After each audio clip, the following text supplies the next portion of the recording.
passionate about Cleveland sports. He's going in! Touchdown! Browns, Indians, Cavs, the Big Ten, and more. Cleveland is a city of champions once again! Andy and Jarid, Cleveland and beyond. A swing and a drive! To deep right! Here are your hosts, Andy Billman and Jarid Watson. And we are live on Facebook and YouTube. Hello and welcome. Andy and Jarid, Cleveland and beyond. He's Andy Billman. I'm Jarid Watson, and this podcast is brought to you by Waiting for Next Year. Check them out. Original Cleveland sports reporting at waitingfornextyear.com. Well, big Hollywood type show today, folks. Lots to discuss. Cue the music. Welcome back, Rashard Higgins, baby. Yes. I'm excited about this. He had four receptions last season. All of them were impactful, if I remember correctly. We'll get into that. When we say he's back, well, he never really left, but it felt like he was on his way out the door. I'm glad he's not. I'm surprised he's not. So again, lots to talk about with that. Higgins, he signed that one-year contract to come back to Cleveland. The Browns also pick up fifth-year options for Myles Garrett and David Njoku. And drum roll, please. Everyone who counts as a Browns fan, for the most part, is very happy with the NFL draft. We're going to recap and discuss that in detail. Also, Major League Baseball. Is it getting closer? Are we going to start? How about the NBA? Well, apparently, some think testing is key. We'll discuss that. And finally, Ron Harper, former Cleveland Cavalier, says hello, gives his thoughts on the shot. This is something I don't even want to talk about, but we're going to do it. I'm going to probably get a little bit sick and nauseous as we do. But anyways, during the Last Dance documentary. That's where he showed up, by the way, not on the show, in the documentary. One at which I'm not watching. Harper may not have agreed with letting just a tad. But first, Hollywood coming back to Berea and your Cleveland Browns. Cleveland Browns. Hello, everybody. What a week of where I always said we were talking about the draft. The Browns, as Jared and I were just speaking about before we came on the air, they like to dump load things in bunches. And so the headline for this week is Hollywood Higgins. Hollywood Higgins coming back. He had such a strange season last year. Jared hit upon it. It feels good. Just a quick depth of this is so simple. And people who listen to this podcast, listen to me, will know where I'm going. To have someone like that now as a backup, as a third wide receiver, makes so much sense. This team is so thin after Landry and Odell Beckham. To have someone like that, Jared, who can play, who you can count on, who Baker likes, makes so much sense. It makes everything around that signing. It makes the draft even feel more homey. Rashard Higgins is well liked in Cleveland. It made a lot of sense. Myles Garrett and Njoku we'll get into too, and then everybody, even outside of Cleveland, really enjoyed the draft. So my overall picture here, before we go down to Higgins and Njoku and everybody else, this has been a very positive week for the Browns. It's amazing. They've come really full circle where we were doubting, we were wondering about analytics. They have gotten off to it again. We learned this last year, but it has that feel right now, a lightning start PR-wise. Spring is feeling really good if you're a Browns fan. It's hard to be upset. We'll get into one or a couple things I know people debate about, but truthfully, Jared, if you're a Browns fan and you're feeling down or you're not thinking that the Browns are going to you're not feeling good about the team, I don't know what to say, because I thought the Browns really did hit every note. And the big word that I've heard other people use, so I will use this term too, the Browns come off as very thoughtful, educated, and smart. All these things that have been done with very good calculation. I do think Garrett took too long, but whatever, I'm going to put that aside for today. Even all these moves, it made good calculations and made good sense. Okay, so let's start with this Hollywood Higgins re-signing. The money, can't complain. Right. That's a cheap deal. That tells you that. Let me ask you this: does that tell you that the market really wasn't out there for Rashard, and he knew that? I would assume. I think because last year was not a year that he can't use last year as an example.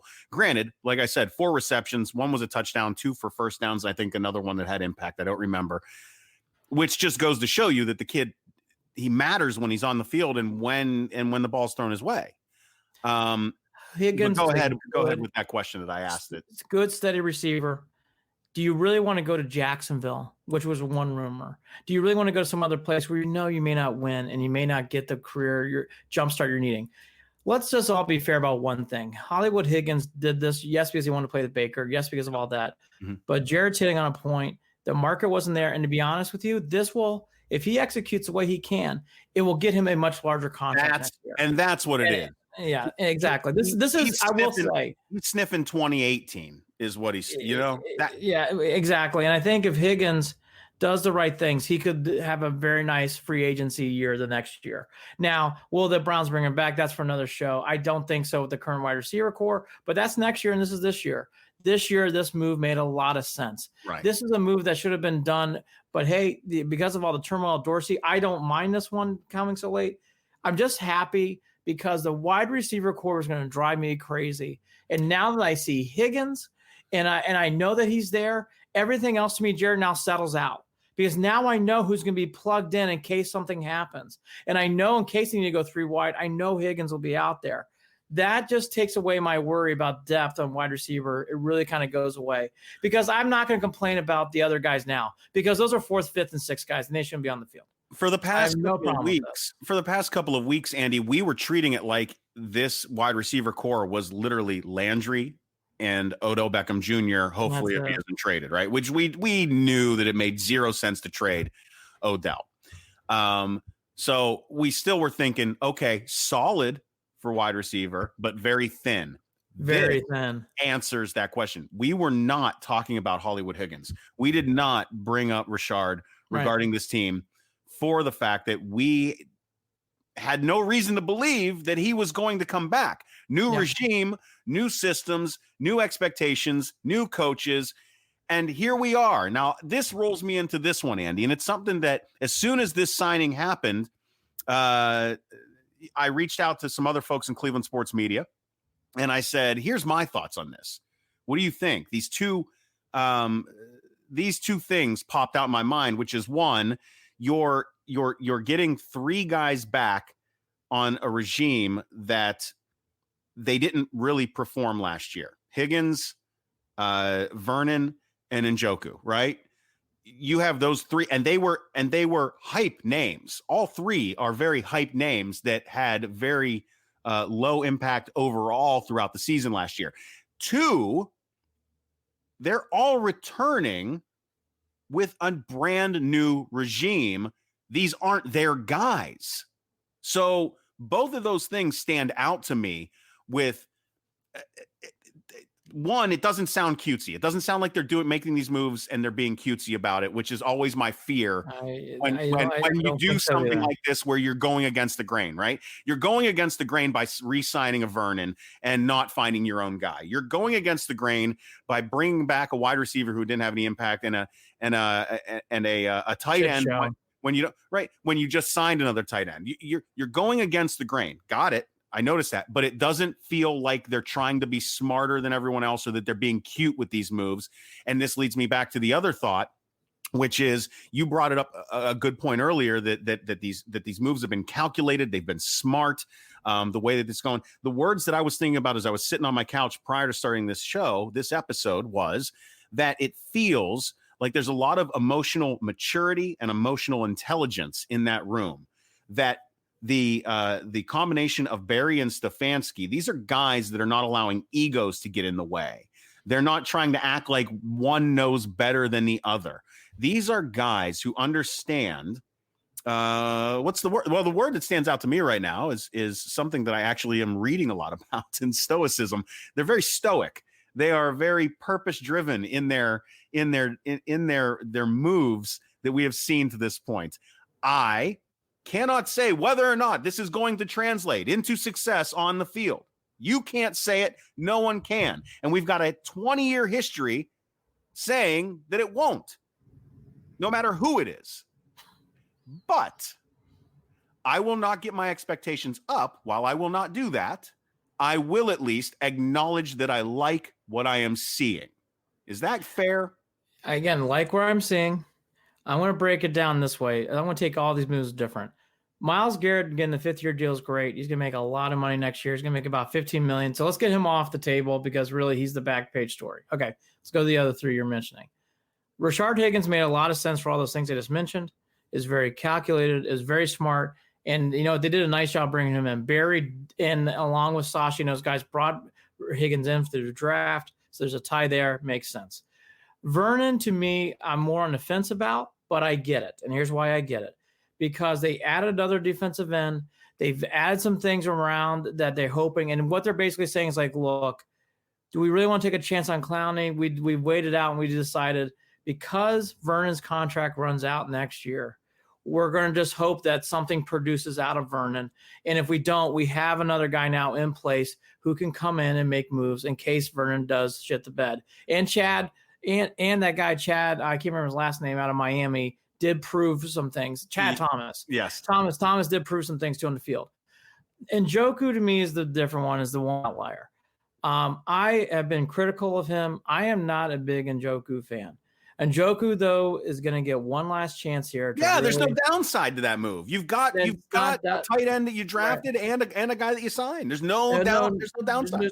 No. Doesn't mean there's downside. Is correct. You're trying to get trade value out of Njoku at this point, is my thought. Yeah, I agree. And by the way, again, I'm not going to say it's a negative move. Well, all I'm going to say is this: I just don't think Njoku, to me, has earned as much as other people do. While that said, they picked up his contract. It's an easy contract to get out of. It's not a big deal. It's fine. Let's see what Njoku can do. I'm not going to hold my breath with him. Vernon, I'm interested to see, because Vernon was so shitty. You got to wonder if it's an aberration. And Higgins, we already discussed at length.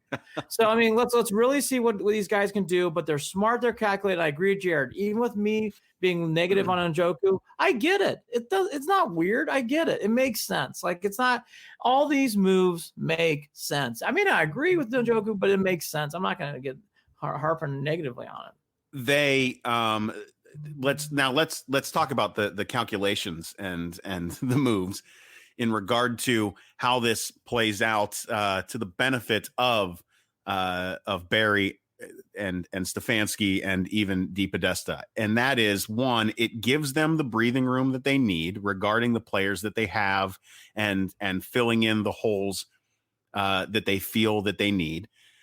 It gives them the ability to say that they didn't turn their back on certain players, that they actually did look for some value that they had in-house.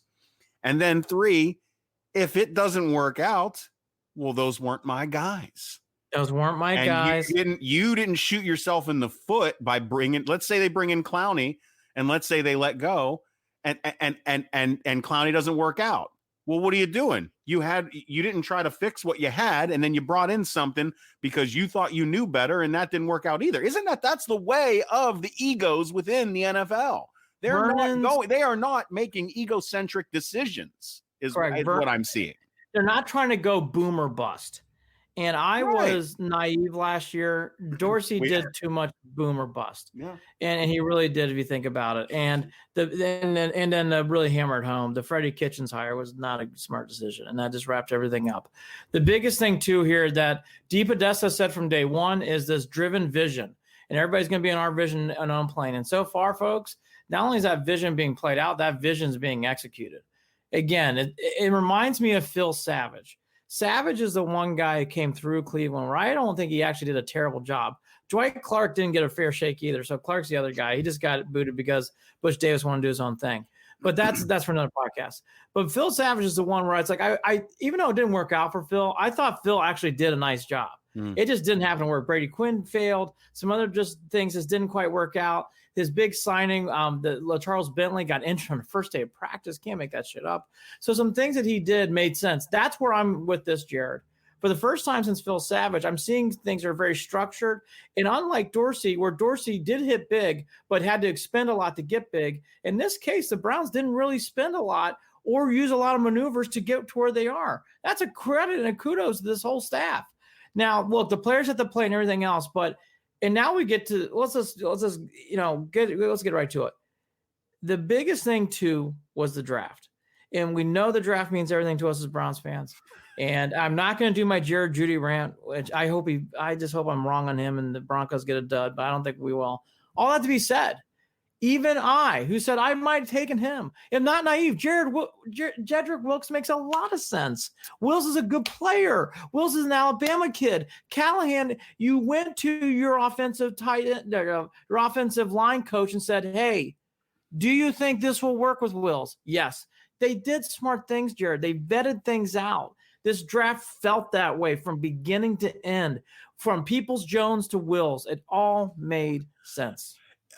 No argument. Jedrick is a guy who Joe Thomas.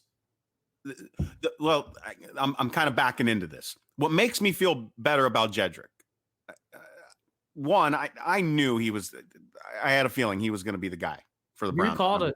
By the way, you called it. Good job. Well, it's the only one I've called. Don't worry. Don't give me. Listen, blind squirrel finds a nut. Everyone's the Purdue blowout you called too, which was great. That helped me. Wait, what's that? The Purdue blowout, Ohio State in football. I love that call. That was cool. That was fun. You threw me so far off. The thing that Joe Thomas made, I kept in my head thinking to myself, all right, so he's going to go from one side to the other of the line, right? Yeah. And we know that conversation has been had. How's he going to do that? And how long is it going to take him to adjust? Can he make the adjustment? And I was thinking to myself, well, how is he? So you're talking about a kid. Is he left-handed? Is he right-handed? He's been on one side, and now he's got to rely on, is his weak side going to be the guy who makes the outside move on him, right? But all of that was put to rest the more that I read regarding his ability to change direction. Yep. That in itself tells me, chill out. He'll adjust. If he's got the ankles, if he can change direction, he can play either side of the ball. Period. Not either side of the line. Let's hit some strokes that Jared's hitting on here. You mentioned name Joe Thomas. So already too in this new regime, they are incorporating alums to come in here and feel a part of the organization. You know, damn well I love that. And we all love that as Clevelanders, but especially with Joe Thomas for what he played. The other big thing I was listening to, what Jared kind of alluded on, is Stefanski said they were blown away by his feet. They just thought his feet and the way he could turn was just something that you can't teach. A lot of people say he's got a bit of dog in him. They say he's got a feistiness to him, which we all love to hear. Oh, he finishes. Yeah. And by the way, let's just say it. He plays for Alabama. He played for Saban. He's been through some things. And when he was at right tackle at Alabama, he did cover the blind side as Tua throws left. So it isn't like he's a guy who's never done the blind side. Exactly. Yeah, and I think Thomas's comments here, let's get to a couple of them. I went back, this is Joe Thomas quote, I went back and there was only one guy that stood out. He just popped off your screen. The technique he was using, the dominance, the finish, the change of direction, the explosion he had, that was Jedrick Wills. I mean, he went on several different interviews talking about the same thing. To what Jared's saying, to get someone from feedback like the Joe Thomas, to hear basically Stefanski, and Dee Podesta too. Dee Podesta, he was actually the top tackle on our board from the beginning. We were really excited, end quote. He basically got tipped off from the Browns. We don't think you're going to be a 10, but if you are, you are our guy. And by the way, as we did the podcast, we all watched live, that card got turned in like that. I mean, they didn't dick around. No, they didn't. They were ready to go. No, because I missed the reactions. Yes. I missed the reactions. It was that quick. In fact, they couldn't even show the inner cameras of Barry and Stefanski because it got in so quickly. They came right back from they went right from the Henderson pick right to the Browns. They didn't have time. So it just tells you how confident they were. Now look, the draft broke out right for the Browns in their draft board, and we'll see over time if it plays out. But you got to be excited about this. And this kid, I heard him talk on KNR. I like how he talks. I like the fact, too, that Baker Mayfield's reaching out to him and talking to him. I like the fact, too, he's not cocky. He said, look, my biggest thing is I got to get adjusted to playing the left side of the line. But once I get adjusted to that, everything else will roll. So he knows what he's getting himself into. I just think the way he talks, the way he comes off about himself, he seems to have a very good understanding of what's ahead for him. Priscilla and my wife and I watched him in the interviews that followed the draft. Mm-hmm. And we both looked at each other after the first time that we watched him speak. And we're like, I want to give that big motherfucker, a giant hug. Like he just looks like a nice guy that you'll want to hang out with and have around, and he's good. He just is the right personality, the right fit for that lot. You can tell why him and Joe Thomas already have rapport, right? Yes. Same cut from the same cloth, and you gotta love that. Cut from the same cloth, has been in Cleveland, is still in Cleveland. Joe Thomas is not calling, from San Diego. He's there in town. He can give him some pointers, and that's what Will's brought up. Quote, call me. He's referencing Thomas. Thomas said, call me if you ever need any pointers. He knew I was going to be playing left tackle, and if I need any pointers, tips, or videos like that, he'll be there to help me out. Yeah. End quote. And by the way, I think he can't wear 73 though. Coach Stefanski says no. Makes sense. The disciplinarian. Let's get to that real quick. I like that.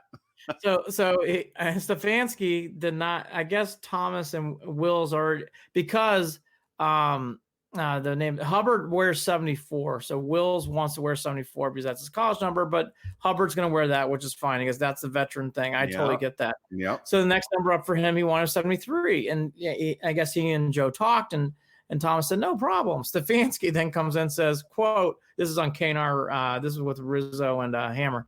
First of all, I think that's very gracious of Joe to offer that number, but I just didn't think that was the right thing to do for a bunch of reasons. And I told Jed that." End quote.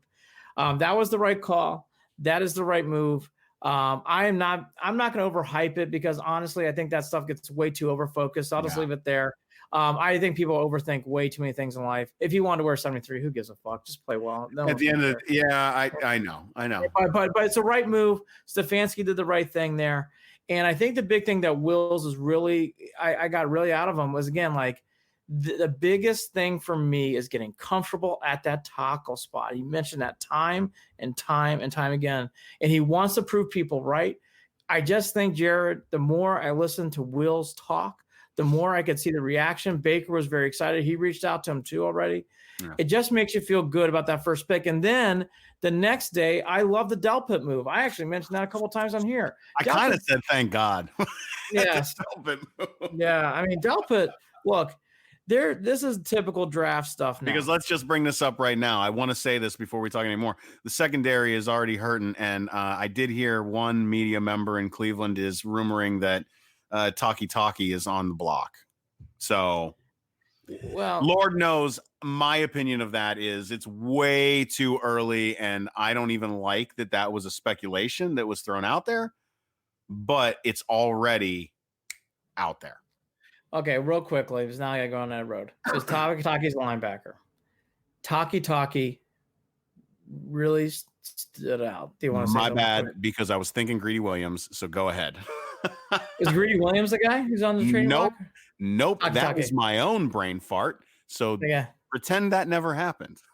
But you make a good point because they did draft a kid Phillips at LSU, which we're gonna get to the LSU thing too.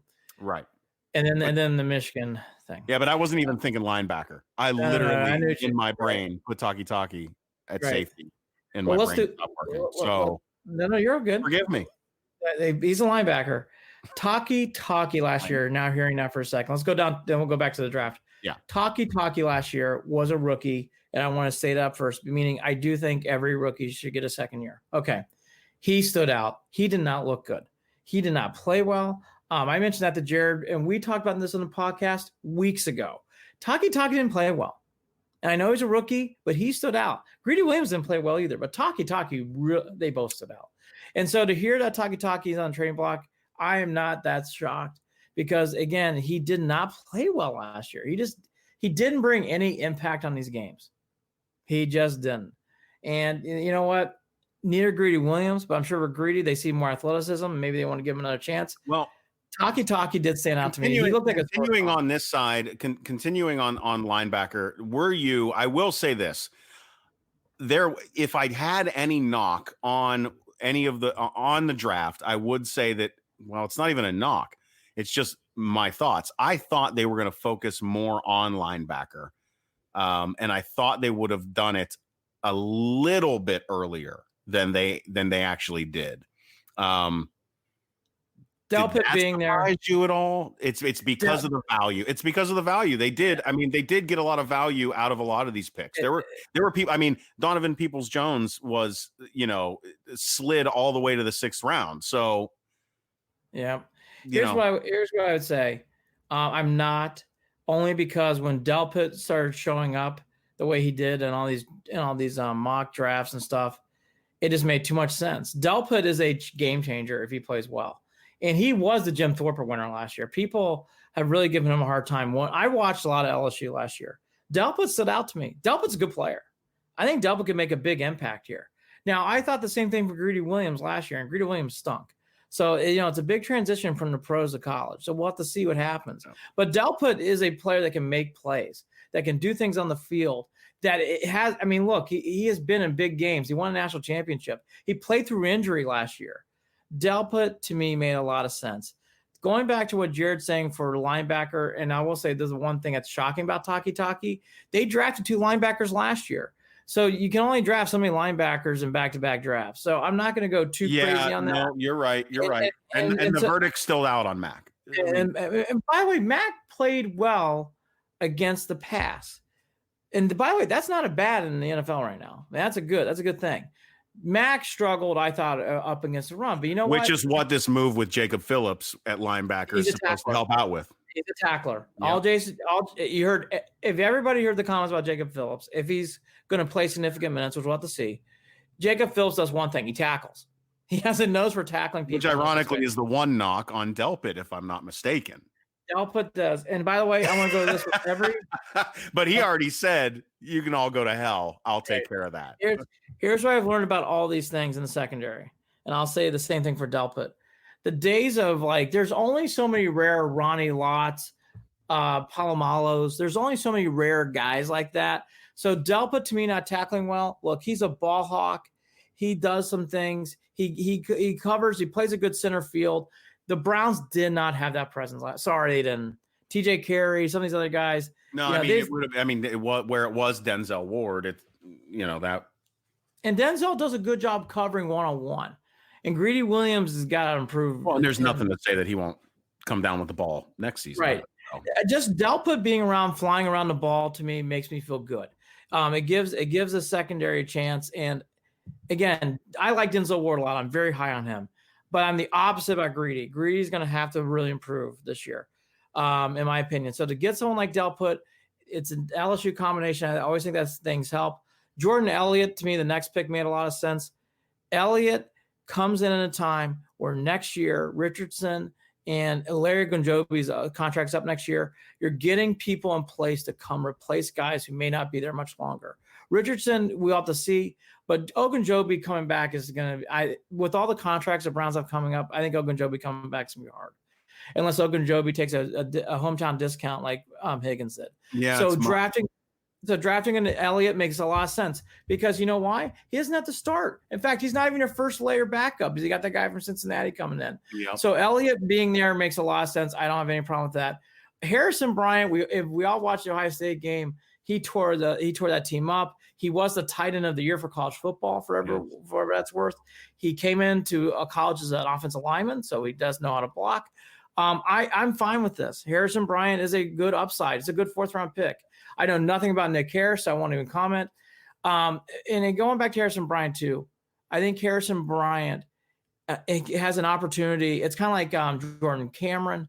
Other guys we've drafted in the past, it's like just take a flyer on a guy who can catch the ball, and he did catch the ball off of Florida Atlantic.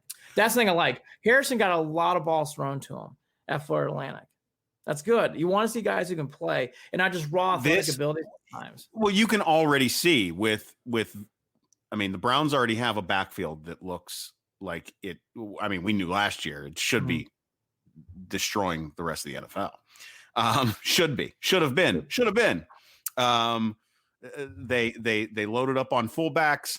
They've got a plethora now. As many quality tight ends at this point as you could ever ask for, or tight ends in general. Andy, these things all still point to, again, this new crowd doing everything they can to make sure that Baker has a shot. period. Baker, we're gonna get to him. Because that's what it's all about. And by the way, gives the Browns, Stefanski, and those guys a chance to win. Yeah, you're going to talk about multiple tight ends on the field almost all the time. All the time, interchangeable. It's going to be look, folks. I don't want to do this because I don't want to shit on guys. The tight ends we didn't even have tight ends last year. Those guys stunk. Those guys, they're nice guys probably, but some of those things we were seeing last year, I made a big point, and you can listen to prior podcasts. It was a joke. Some of these guys should not have been playing in these big spots, and they were making big plays in big spots. And by the way, they couldn't make big plays. They couldn't do anything in a big spot. So to Jared's point, Hooper, Bryant the rookie, and Njoku, well, at least we're not relying on Njoku now. You got Hooper, and we got Bryant pushing Njoku. So if Njoku's ever going to make it, this is his year. Yeah. So that's why all this makes sense. They're not just saying, like we did last year, let's just put Njoku out there and see what happens. Our tight ends last year stunk. They did. We all knew it. These were guys who couldn't make big plays in big spots, but they had to go to them because that's all we had. And Njoku was injured last year. And when he was on the field, he was terrible. So, but again, if that happens this year to Njoku, it's not a big deal. Hooper's your starter. It's good. And you have a young kid named Bryant ready to come up. And so if you do want to do two tight end sets, which is something Stefanski talked about, it's talked about at length, well, now it doesn't sound crazy because you have three options.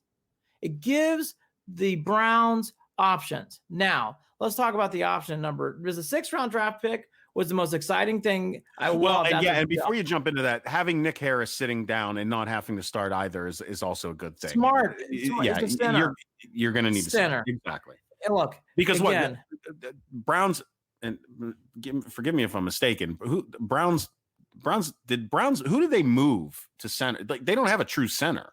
J.C. Treader is your center, and he's great. Right. But J.C. Treader's on the back end of his career. To get Nick Harris going, at a certain point, Treader's not going to be here much longer. And what I mean that's like 3 years. He might be here for a year or two more. 3 or 4 years is asking a lot from J.C. Treader. Where else am I thinking on that line? So, all right. But anyways, my point being is like you have now someone in place who can take J.C. Treader's spot when he's about ready to hit the tail end of his career. Yeah. Again, it's like Jordan Elliott. You're putting draft picks later in the draft that actually fill needs for down the road and gives them time to develop. And by the way, if they aren't the players you thought they were, it's not going to hurt the Browns in 2020. Nick Harris and Jordan Elliott being bust, which is a good possibility of happening, it's not going to hurt the Browns. It's okay.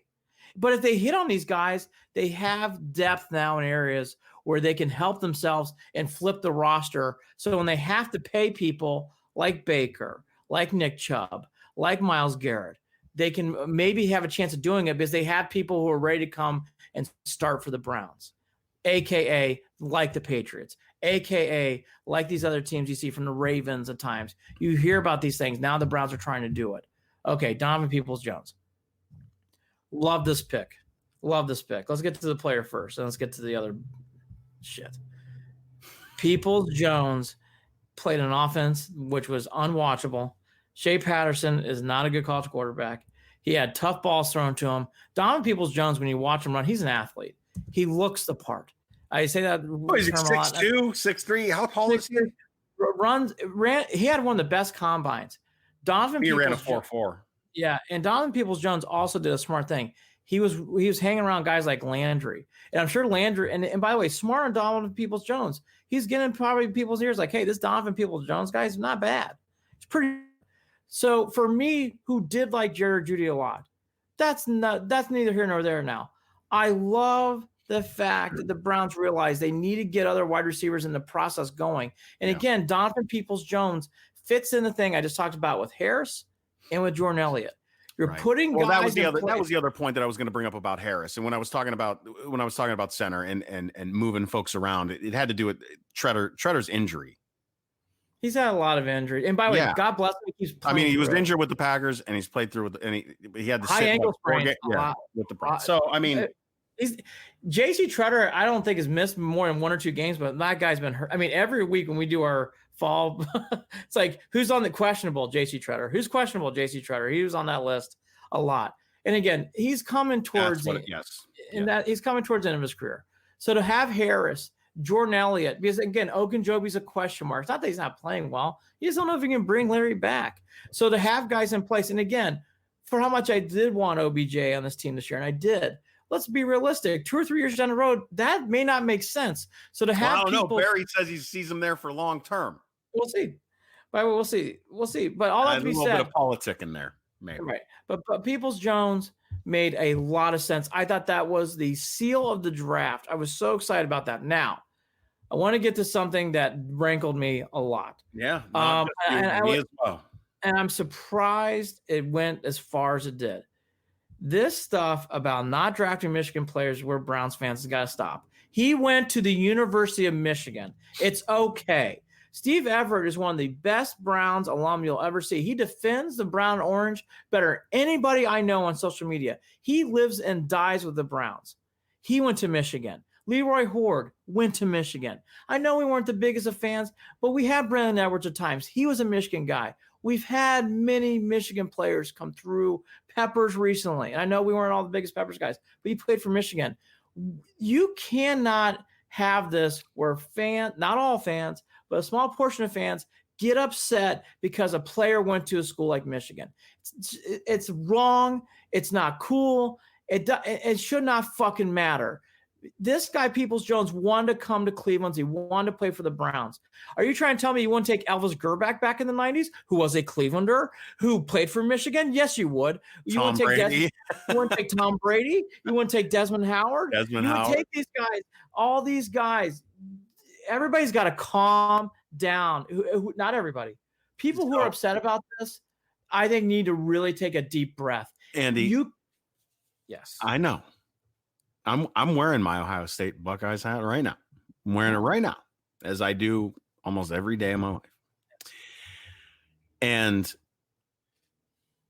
I think that these people need to find a hobby or they need to call someone they haven't talked to in a long time, because there's obviously some anger and some stress in their lives that they are projecting because of a young kid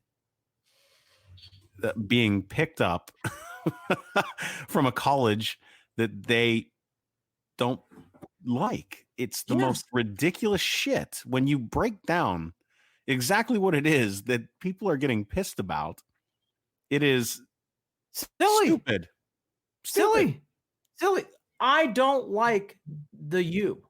I will take players from the U all the time. Right. And let's just be real. I get it. Listen, I don't often say the M word. I call them that team up north. I play the game. It's tradition. That's the rival in that league, in the NCAA, in college football. Yes, I never want Ohio State to lose to that team up north. Never. I don't even care if it ruins the rival. I don't care. At this point, the rivalry is pretty shit as it is anyways. Browns fans should know this because that's how it's been with the Steelers. On the opposite side of things. The Cooper years in the 90s have reversed itself so well in that rivalry. Go ahead. Right. But at the end of the day, if you don't know how to draw a line, delineate the differences, recognize that it's sports, recognize that these are kids just trying to get an education and be successful in their lives, and maybe, if they're lucky, get drafted into the NFL. How could you ever hate on any of them? Silly. Again, stop being a fucking dickhead.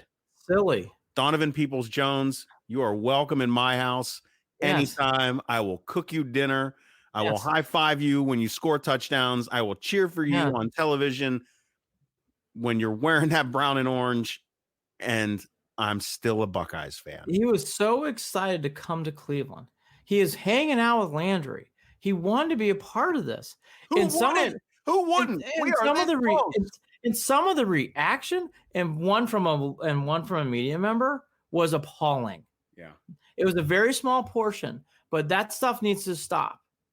Yeah, I'm going to get off my soapbox. I hope this shit. You're right, and you know what? I will say that too. That again, reminder. I know we do a podcast. We're not broadcast on local Cleveland sports radio, but neither of us take for granted the power of the microphone. It's something that has been instilled in me. It was instilled in me decades ago that when you have the microphone, you have there's a lot of power to the words that you say when you are being broadcast to an audience, to a group of people.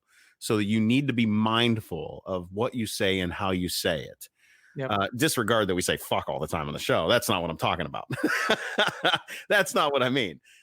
I mean that the power of influence that you may have because of this microphone, you need to pay attention to that, because what that person did that you're speaking of was try to, in a sense, whether that person wanted to or not, influence the audience that listens to, respects, and trusts that person.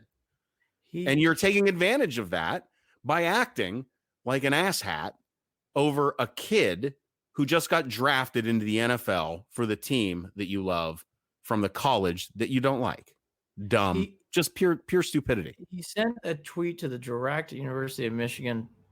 Oh yeah, added it. At. So it was or whatever. Yeah, it was very, very poor choice. And then 48 hours later, he came back down to earth. And he's not a bad guy, but he had a bad day. Not a bad guy. But bad day. And for people who don't know, you can look it up. So I don't want to say his name. But anyways, that's that. I was excited by the whole draft. Let's get to the grades. I want to talk about one other thing, then we can start going to other things with the Browns. Yeah. Here's everyone I read, so I wrote them down. Kuiper Jr. B+, Pro Football Focus A+, Draft Wire A, MMQB B+, Chad Reuter at NFL.com A. If you combined all the scores, someone did this in a tabulation. The Browns were in the top 25 percentile in rankings for this kind of stuff, which we all know doesn't mean shit. Doesn't mean wins, doesn't mean anything else. But no, it's just fun stuff. It's just the consensus is. But it was a good, positive vibe. Well, so are the ratings. So are the ratings too that we've talked about. Regarding Cleveland, Columbus, and Cincinnati. Basically leading the way with those who are watching the draft. No, they were championing the way. The only thing before we get into Stefanski and Barry comments and everything else, the only thing I don't think is a bad thing, but it's something I'm going to keep my eye on. And it's fine. It's good. It is unusual. There's a lot of LSU alums now on the team. Five. And 3 from the last 2 drafts. Mm-hmm. Greedy, Phillips, and now Delpit.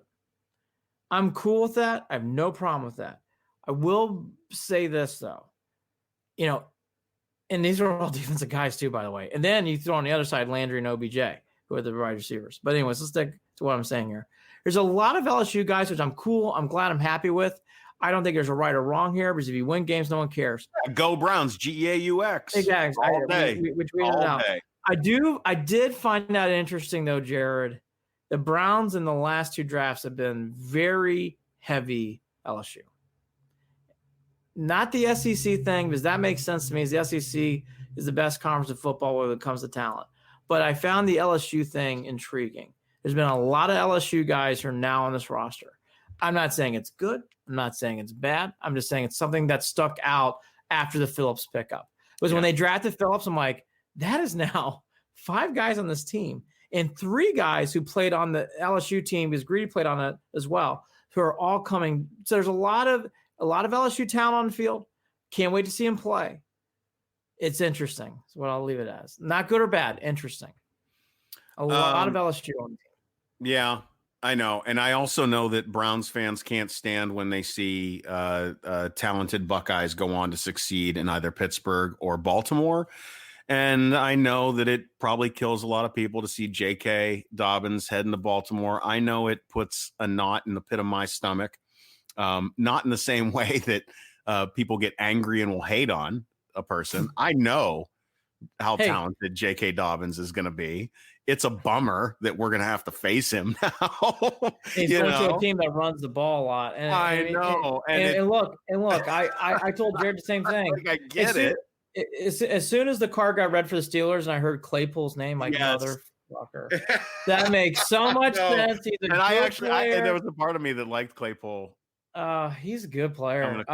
So for people who don't know, I'm a huge Irish football fan, and I like Claypool a lot. I think he is the pro. That's another guy looks the part. He's a big guy. I thought that was a good draft pick. That stuff happens. All that to be said, and Barry kind of heightened on it. And this was the other comments that I think sometimes we throw away, but I won't throw them away today. Barry said after the draft, quote, "I love working with Kevin, just period." And you could tell he went on about other things that he really got along. And that was another one of those comments that stood out to me regarding that stuff that I talked about earlier on emotional intelligence and emotional maturity. On the same plane. Is just that they are like, yep, gotcha. This is the first time in a long time simpatico. Long time. And where it doesn't feel like they're faking it. No, it doesn't feel forced. I agree. I was going to use that term. It doesn't feel forced. Stefanski had a funny remark. He gave a great interview on KNR too on Tuesday. Tuesday would be the 28th. He said, ask me in 3 years if it was a successful draft. And I laughed out loud when I heard that. So even Stefanski said, yeah, it was a great draft. He goes, yeah, I called me 3 years. I mean, let's see. I don't know. We'll have to see how things played out. But he said nice things too. I don't know if it is. Hey, the fact that he expects to be here 3 years from now means a lot to me. It's a big day. It's a big day. It's a big day. Wow, boy, it's a big day. You think you're going to be here in 3 years? All right. Come Best on, of luck to you, Kev. Come on, AJCB in November. See how we think. But but anyways, now that was all good stuff. The other big thing that was I'm glad this was kind of the secondary story, but obviously Jared hit upon us. Now let's go back to it. All this was done for Baker. All these things are done now because we want to see 6 come back, right? So I guess Will's talked about this on KNR, quote, talking to Baker. Baker will be there for me. If I'm needing anything, bring some of that dog type attitude that you have from Alabama team. Just do whatever helps the team. And I think the big thing here with stuff like this is everything is being done to set up Baker and for Baker to be very successful. Another thing that kind of came out of this stuff was from Andrew Berry and Stefanski, quote, Andrew Berry on Baker, I can assure you there's no one who's more focused and determined to put last year behind him and take a step forward than him, end quote. We are excited about the environment that we've created around that position and in that room general. And I really do have and we expect Baker to have a fantastic year, end quote. That's from Andrew Berry on Golic and Wingo. And then and I think the other big thing that came out of this too, if I can find that quote, where is it? Oh, here we go. I feel confident that we being the Browns and put him Baker. I feel confident that we are going to put Baker in the system we're implementing. We added some pieces to the offensive line of the ball, which can only help the development of a young quarterback. And then, like anything else, we're going to work our hardest with this kid. And then it's time to just make players rising to the occasion. I think Baker's going to do that, and Baker's done that over time, and I think he'll do it now. So that was from Stefanski. All these things were done to help Baker. And the one thing that I gotta say now is Kareem Hunt, Hollywood Higgins, all these things are really equating to things where 6 does have places and parts ready to go. Don't forget about 24, Nick Chubb. That's my only, and I don't think that's happening, but I will say that. We have a fantastic player in Nick Chubb. Hand him the ball off. I don't think Nick Chubb is going to allow anybody to forget about Nick Chubb. I'm going to shout that every day. Nick Chubb is a star to me in this league. Well, here we go again. Did you buy a new jersey yet? Because I haven't bought mine yet. I'm not yet. No. All right. If you get a new jersey and you get a player and don't put your own name on it, that's something that I've always done. Only because I'm tired of buying jerseys that have names on it that they're gone in a few years. True. Anyway, that's been my way of dealing with the last 20 years. It's just put my own name on it. I put my Jeff Payne jersey. I have all of my jerseys say Watson 13. My baseball number. Anyway, but if you do buy a jersey, who you buying? I mean, because for me, it's easily Nick Chubb. Period. Yeah, Myles Garrett and Nick Chubb are pretty close. Yeah, Myles Garrett too. I know. And Baker, like all 3 of those guys. Actually, Landry. I'm even holding off on Baker. Yeah, Landry too. I like Landry a lot too. Those would be my guys. If you had to pick a jersey based on who's going to be here. because you want to get some longevity out of it. And who isn't going to I disappoint? guess it'd be Myles Garrett. Yeah, Myles Garrett or Nick Chubb, right? Yeah. Yep. I think Nick Chubb's a star. I think Nick Chubb is a star in this league. But this whole draft was done for 6. I'm excited for Baker. I think he has got. I mean, we talked about this last year, but we're kind of full. I Paul Flynn. By the way, for everybody who wants a good cocktail and it's 5:30, so it's happy hour somewhere, go to Bev Max. Hook up. Bev They Max. deliver anywhere. They're great. Hook them up. I get excited too. I get a little bit of excitement from Nick. Yeah, Chubb he too. gets a little. Yep. Chubby. Thank Paul Flynn getting a little chub from Nick Chubb. Thank you for commenting on Facebook. Yeah, I get a little chub from Nick Chubb. He's a good player. Look, I just think all these things make you feel excited. It makes you feel good. I think the other thing too that really came into play, Jared. We came on and said, do we keep Njoku? Do we keep Vernon? Right. All these things made sense now. It doesn't mean they're going to work out. It doesn't mean that they're going to be great Browns next year. But I got to be fair. All these things to me make sense. And I can't fault anybody if they make sense. I think the Browns have been put in the proper position. And the other thing that I do want to harp on, I love hearing all these guys, and Stefanski really hit this. They have talked about we are going to be on the edge of virtual online world. And you know what? In this pandemic, that's not a bad thing to hear.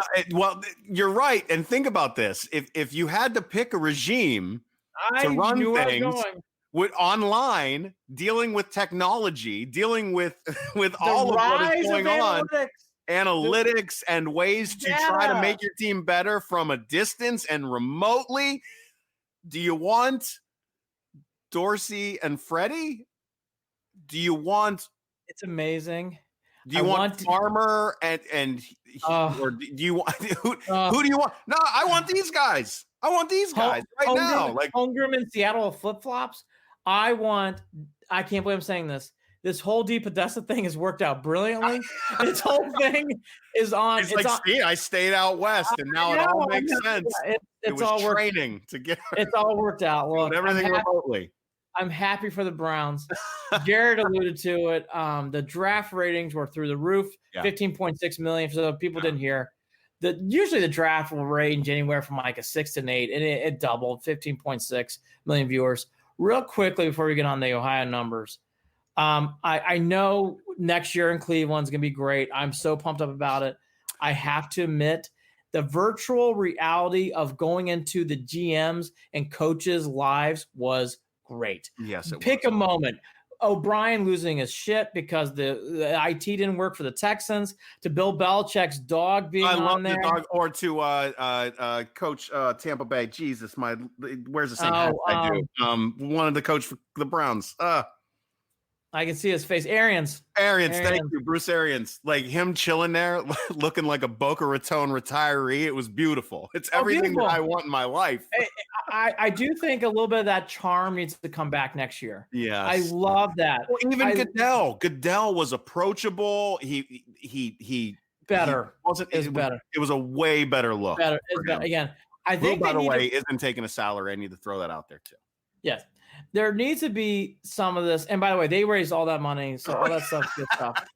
So all that stuff really worked out. But again, I like the virtual draft of going in.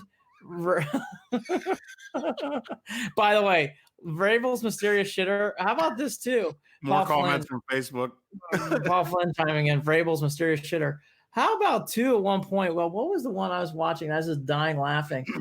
There were people's kids, and they were trying to get on TV. I missed it was Detroit and his son on the toilet. Did I miss that one with the Lions? Wow, where was I? Man, Jim Forrest on Facebook. I don't know why I don't remember that.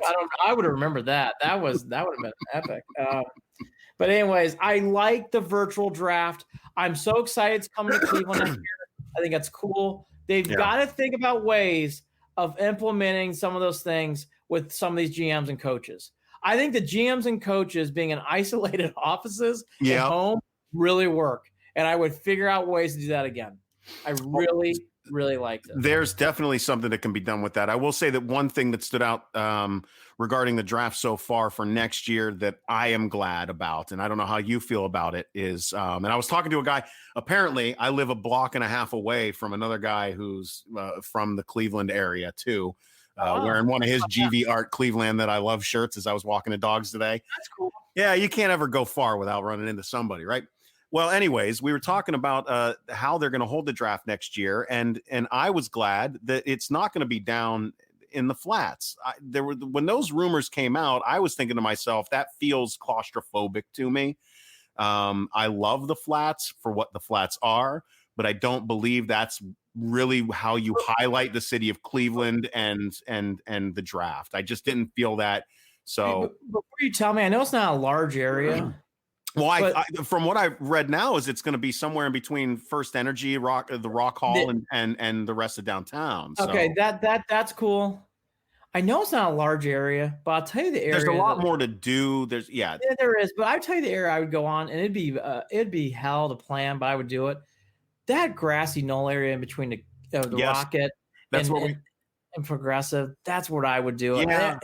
It's not big. It's not big enough. I know it's not. The logistics aren't there. And my gosh, with this kind of pandemic space. Well, there's a handful of grassy knolls. You know, the one that's the hill that goes up and then you're looking out at the lake. You know what I'm talking about? Where what hotels are right there? There's a couple. I think is the Marriott right there. Anyways, up that graded hill that you take your dogs to go. You know what I'm talking about? It's kind of like a dog park area. Yeah. Anyways, and when you get to the top of it, you're overlooking the Rock Hall, First Energy Stadium, and the lake, and that's all backdrop, and it's centrally located right behind like 4th Street and all that stuff. I think that would be the perfect. It's like a big grassy knoll. Yeah, I know you're talking. It's right across gradually graded upward. It's right across the street from the arcade. It's that new hotel. I think it's called the Drury. I know the hotel that I stayed in is right around the corner. It's next to like a federal building or something. It's where the parade ended. That area is right where the parade ended. Yeah, it gorgeous was right. Spot, though. Gorgeous spot, overlooks everything. That's another good one. All those, anyways. You know what, the Hall of Fame is good too. I'm excited for Cleveland to hit the ratings. And locally, Columbus was number 1, 16.7. Cleveland number 2, 15.9. Cincinnati 3 at 15.6. I've done this and I've seen this. Birmingham, Alabama is probably another city they always rate well. In anything with sports, especially football, Columbus and Cleveland always do really well. Every time. And we know why Cincinnati was through the roof this year. Well, because of Burrow, right? Yeah. So anyways, it was a big night. My wrap up for the Browns is this.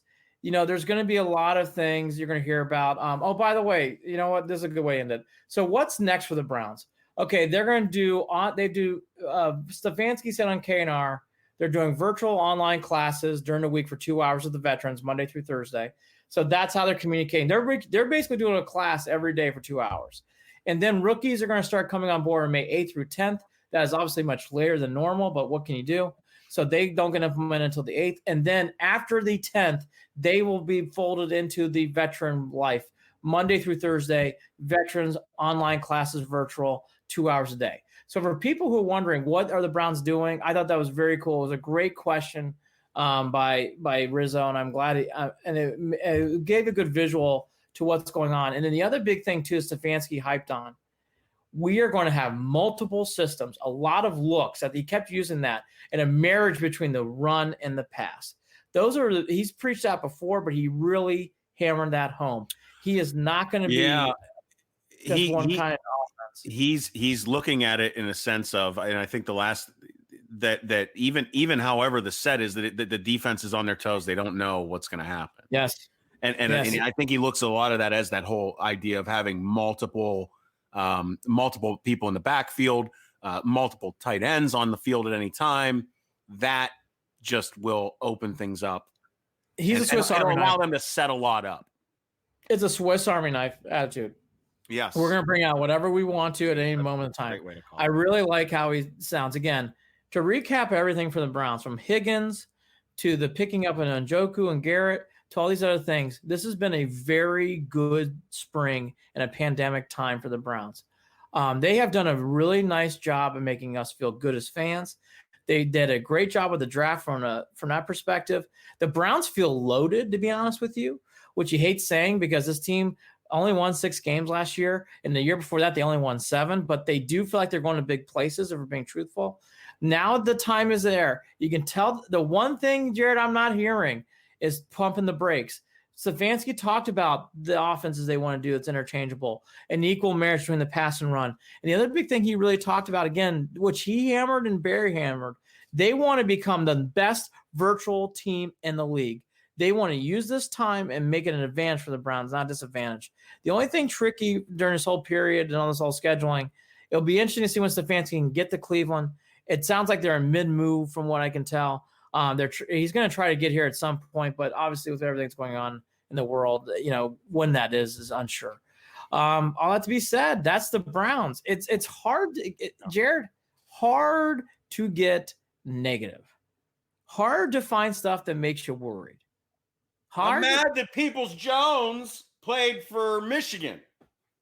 I'm going to tweet the Michigan. I'm going to tweet the Michigan account. I'm going to at the university because I'm angry at who the Browns drafted. All right, I don't know. Whatever. It's just so stupid. So stupid. So stupid. All right, it's a small portion, so there you go. So that is your Browns. Let's move on to MLB and NBA. Let's go to the Indians MLB first. So the latest Bob Nightingale, who did an article previously as well, talked about the latest discussions going around in baseball. This came out yesterday. That's Tuesday, the 28th. The biggest new thing that came out is now there seem to be wiping away the idea of grapefruit and cactus leagues. It sounds like now they're going to go all division only with teams playing in regions and time zones only. So let's do a rundown. I mean, they're basically saying no, there's no ALNL. I think that is the one thing, no matter how this breaks out, that's going to be gone. But here's the possibility that seems like this one's gaining steam at the moment. Playing at home stadiums with no fans right now. Here we go. Yankees, Mets, Red Sox, Nationals, Orioles, Phillies, Pirates, Blue Jays, Rays, Marlins is your East. Your West, Dodgers, Angels, Giants, Athletics, Padres, Diamondbacks, Rockies, Rangers, Astros, Mariners, and then your Central, your Cleveland Indians, Cubs, White Sox, Brewers, Cardinals, Royals, Reds, Twins, Braves, Tigers. Okay. And the big thing that they're talking about is that they don't go outside of the division.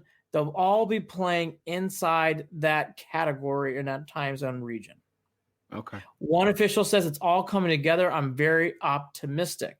So it sounds like this is the new thing that's been brought along. It sounds like it's gaining steam now. Okay. So as you sit and ponder, I want to get to a couple of things. I think you're going to go down a road. Yeah. Or maybe you're not. So here's a couple other things now. The hurdles. So this is the good news. You can see it. It's on the horizon, right? Here's the questions. We brought it up last time, and Jared made a note of it, and now we can actually talk about it. The MLBPA and MLB might need to go back to the negotiating table and really figure out how much money players are going to make. There was an agreement that was made. It sounded like it was all pretty good. Everybody's feeling hunky-dory. But I think the reality of the situation now and the actual bottom lines of owners are hitting the reality.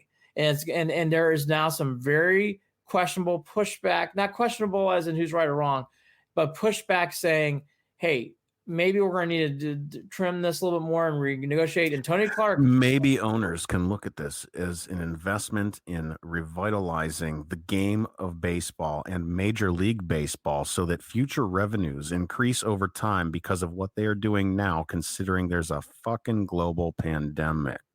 Sorry, that's all. That's all. Baseball has a really hard time understanding that sometimes in life you just got to negotiate and figure shit out. The MLB Players Association, which is a great organization, great union, sometimes gets really stunk in cement, and so do the owners, and they need to work together here as one. Okay, so they need to come together and work as one because Tony Clark's statement that negotiation's over. I get it, Tony, but come on, like this is a unique thing. Come back to the table, figure stuff out. So.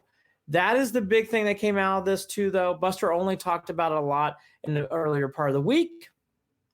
It did pour a little bit of grayness on some sunshine. We'll have to see what happens. But again, this is where the momentum's going. This is where things seem to be going for baseball. There's no real Indians news, but here's some quotes in case you want to hear from some people. Frankie Lindor, quote, "It seems like for a long time, people didn't really like how much technology is growing. Now technology is going to come in handy. Love it. Now you're going to call your neighbors, call your family members, people that you haven't talked to in years, and make sure everything's okay and make sure they have the right resources," end quote. Carl Willis, "This would have been a great stock to buy had we known about Zoom." Everybody knows about Zoom now. It's Carl Willis joking with Rosie on an interview, which is funny. Shane Bieber's working out this guy, Kyle Nelson. He's an Indians relief prospect. That was very smart, by the way. Bieber saying, "Hey, not only should I quarantine myself, I want to bring another guy with me so I can play catch and actually do long toss and bullpen sessions." Very, very, very smart by Shane Bieber. I like the idea of pairing up. They need to. Yes. The other big story outside of that stuff, I mean, I think, before we get to the last thing and then we'll go into NBA, then testing. The big thing with that I did like, though, Jared, that, you and I talked about offline and online, this idea of playing the Dodgers and, and all these different teams and the Angels a lot more. I do like the idea of keeping it regionalized in home parks. And even though we won't see the Yankees and Red Sox and some of those other teams we like to play the Astros, it would be cool to have it all in one region. And we do get to play you get to play all the teams that are around you. And by the way, the Cubs will be played a lot. That'll be fun. And it doesn't take the Indians too much out of their element because they still play the Twins a lot. They still play the White Sox a lot. They play the Royals a lot. So at the end of the day, you're just adding five new teams. Let me ask you this, because I don't remember whether we talked about this part. You're saying that these are the teams they're playing. Are they still doing it in the format of only doing it in Florida and Arizona? Or are they talking about doing it in home state? Okay. So again, that's what I thought. Fans. And we're going to have to, I'm saving parts of my opinion for later. Yes. I will say this though. I get why they're doing that. It works out better for the players. Just taking the ease of time change off the table for those guys in itself is big. I think. I heard a big, especially after whatever road trip. You got long road trip out west. You come back east. Any of those things. We always know that the Indians, when they go out west, it's always a roller coaster. It's brutal. And the thing is too that family members really spoke up upon. It's like we want them to play, but we don't want them. You know, for example, let's say their voices are heard a lot more now. Yeah, they're elevated at this point. Right. Like even someone like let's just say the Cubs too. The Cubs aren't based in Arizona. They're gonna play in Arizona the whole year. I mean, that's not close, especially during a pandemic. So all that kind of stuff makes sense. I do think there was a lot of reality check and seeing the other is for TV, Andy. For television purposes, if they're the revenue is all coming from television. We are not talking about filing fans into the stadiums. No what I do think we have to worry about is fans gathering at team parking lots for autographs. Those are things that I think need to be addressed. Stuff like that. Yeah, that'll be the next step. And that's and by the way, they're gonna have anyways. Yes, I agree. The biggest thing too that I liked out of this though, Jared, is you can tell they're progressing when it comes to, well, if we get the season, here's where they're going. So I think we're going to bring up a bigger hurdle here in a second. But the other good story from the Indians, they are still paying full-time employees through June 30th. Yeah. The Indians are one of the few teams that are guaranteeing full-time workers their salaries through June. So, for the Dolans, and that was such silly stuff he did during the sports awards. And there's some other stuff he did with Lindor in interviews that weren't the best. All right, let's tip our cap to the Dolans. Yeah, no, and I think we've been good at that. We've held account when needed, and we have given praise when deserved. So absolutely, that's a big move on their part. Huge. He's not whining about losing money on a year that they go to the playoffs. This is a big, legitimate move to take care of people that he employs and that the family employs. So through June 30th. Thank you. Through June 30th. Yes. That's a big play. I just think the Indians need to be highlighted and maybe clapped That is cool shit right now. It really And that's is. stuff you like to really see. And I love the Indians anyways, but I love this even more. That was nice to hear. NBA, there's been some stories coming out there about them trying to open up practice facilities a bit. There's been a lot of rumors and stuff. The latest is now they're going to try to get the facilities open on May 8th. Today's the 29th, so they still have some days to figure stuff out.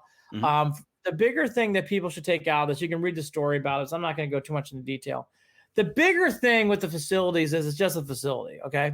It means nothing about games. It means nothing about fans coming out.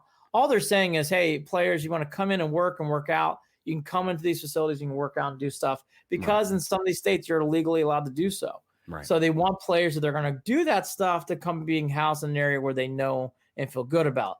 That's the thing there when it comes to these open facilities. The big thing about the NBA is they're trying to get a little bit of momentum. This is just an opinion, a gut reaction. They still, by far, compared to MLB and NFL, have a ways to go. The NBA is still, this is a long road back. Just being honest, it's a long road back.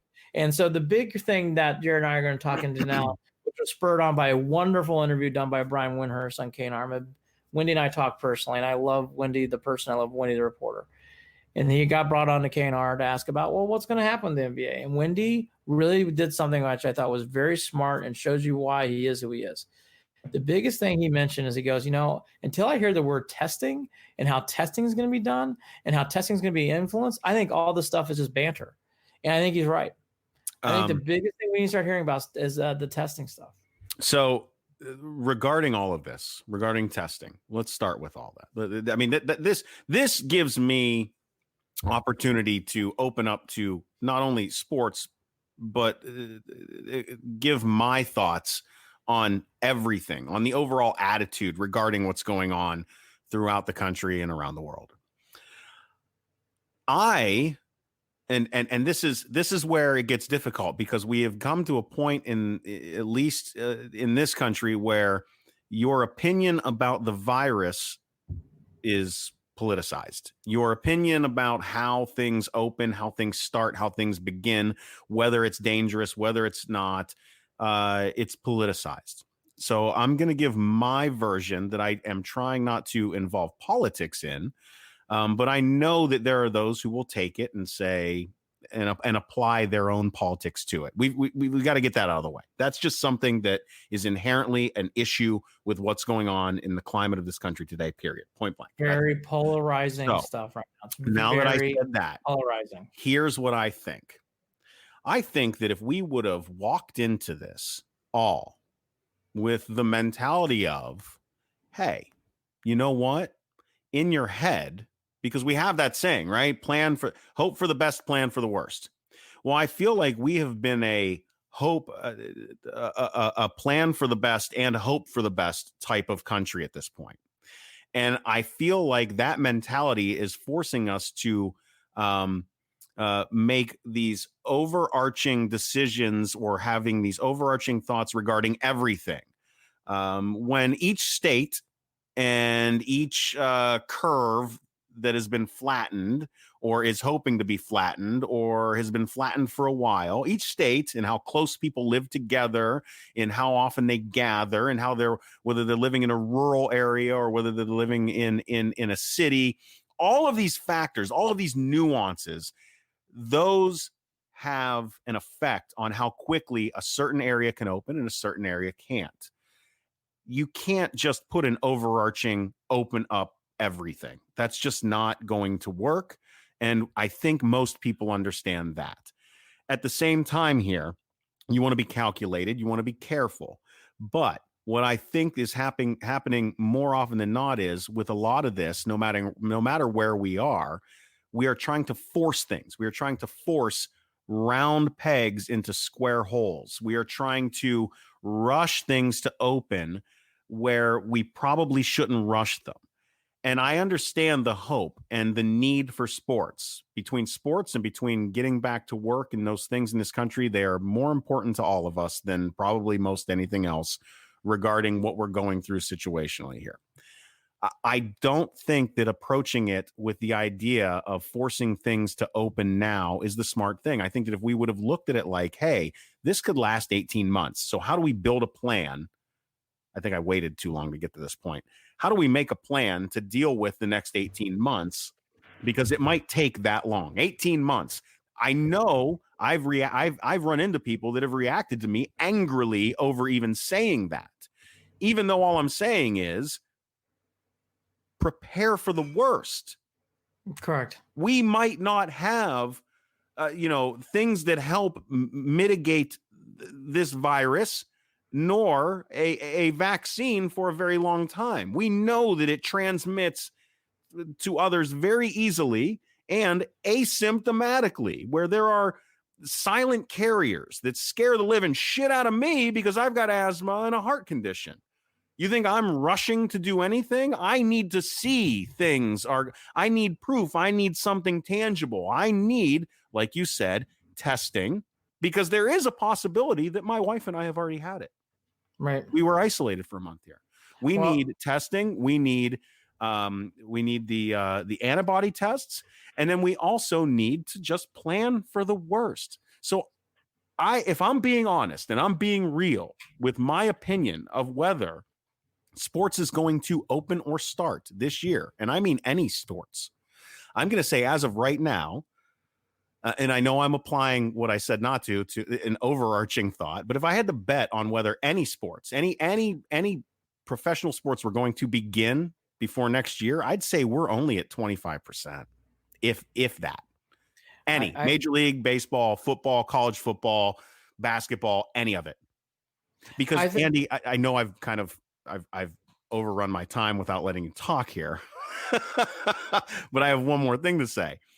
When we're talking about these players and we're talking about them stepping back onto the court or onto the field, they are also taking their lives into risk, or risking their lives in a sense, possibly, because they are also putting their hopes and their trust in the players that are next to them or on the opposite side of the field, that they are taking the same precautions to prevent infection that they are. Because if one of them gets it, because inherently of their proximity to one another, they'll all get the shit. They have to be careful about that, and they have to trust each other, and they have to know. So there we go. There's my rant about all of this. Here's my thing. The biggest thing that I've come to the conclusion of is we've never been through this. Okay. Yes. So there's a lot of times where we go through things and people make quick judgments positively and negatively. So the big thing I've been trying to do is I want to stay in the middle. I just don't know. But I thought today was a great day. This Fauci came out with today with something that's helping treatment. And that's a big Resveratrol. Yep. And that's a big step forward. That's a big, big day. And I think the other big thing, to what Wendy alluded to what you're touching on there, the testing is really where it starts and stops. Because once you get testing and you figure out a system for that is accepted in society and is accepted for the leagues, that's your first door back in. Okay. Once you get that shit settled, then you can start doing these other things about what Nightingale was talking about in his articles and all these different things. The one thing that also plays a part of this too, which I think Wendy did a great job of, so I'm not going to take his idea. He said it and he's right. There's a huge difference right now between playing a sport and having fans go to a sport. Right now, I think the big hurdle is playing sports. Fans going to games, I think it's going to be tough. Sports being played, I don't think it's crazy. But I think fans going to events, I think that may, I don't know how realistic that is right now. I don't think sports being played is crazy, but it not being crazy doesn't mean that I think it's feasible, right? Right. Because you're talking about a lot of guarantees. Andy, you brought up something else, and I'm going to hopefully tee off here. These tests and what people will, the PR spin of needing the tests. Okay, let's say the tests are available. Let's say these are tests that we can even believe, because Lord knows there's been a bunch of tests, 30 to possibly 40%. that have been shown to show false negatives. Are these tests reliable? And if they are, and if these leagues get them, Andy, what is that going to do opinion-wise, PR-wise, for those who still, society like itself, me, can't get a fucking test? Society itself. I think you just hit the big thing. That's why these things are still in the infancy stages of planning, because owners they're not silly. They're not naive. They know if they do something like that, and by the way, they should be prepared for that, and they should get pushed back, because there are a lot of people like Jared and like others, and even like myself, who's got kids, who transfers a lot of things back and forth. I just want to make sure I'm safe and my kids are safe. Okay. So that's big, and that's a big key deal. So I think that's the kind of stuff that's being debated about on a level that we don't see and talk about in the sports pages, that I do think should be slowly brought into our brains. I don't want to piss on what Nightingale did. I love the article, but Wendy's right. Unless testing's being talked about, really all this is just banter, because really that's where it starts and stops, because you have to make sure everybody's safe, the facility's safe and ready to go. And by the way, I do think it can happen. Fans going to games, I think, is a whole. I agree with Wendy. That's like we're on Earth. That's Mars. That's Mercury. I can't even get there yet. Let's just try to find out. Yeah, I don't even. I mean, I'll be honest. I don't even have any comments for that. Like, that's just a simple no. Like, what are you talking about? Right. It really is. The last thing on this, that is 18 to 24 months, point blank period. There's no fucking chance in hell. Right. The other thing I'm hearing a lot of rumors about from people I talk to in college football and whatever else, I'm hearing more and more from people who work in these schools and universities on Division I levels. The split season's becoming more and more of a topic. NFL seems to be more of a pushing back the season. From what I'm hearing in college ranks, they're really talking about a fall and spring season. That is definitely being bantered about, because it isn't going to kill the virus, but obviously when the weather's warmer, it's not going to be as prevalent. And when it gets colder, it's going to come back. So that's the biggest discussion right now is, will that help and will that kick off the season? I heard Feinbaum is hearing the same stuff as he was on the other day, and he heard the same things I'm hearing. I am hearing that too, where the split season could be the way to go for college football. NFL sounds like it's just going to be a big push back. Time will tell. The biggest thing with anything when it comes to NCAA is, will they open up campuses and universities? That's step one. And that goes back to the whole testing thing.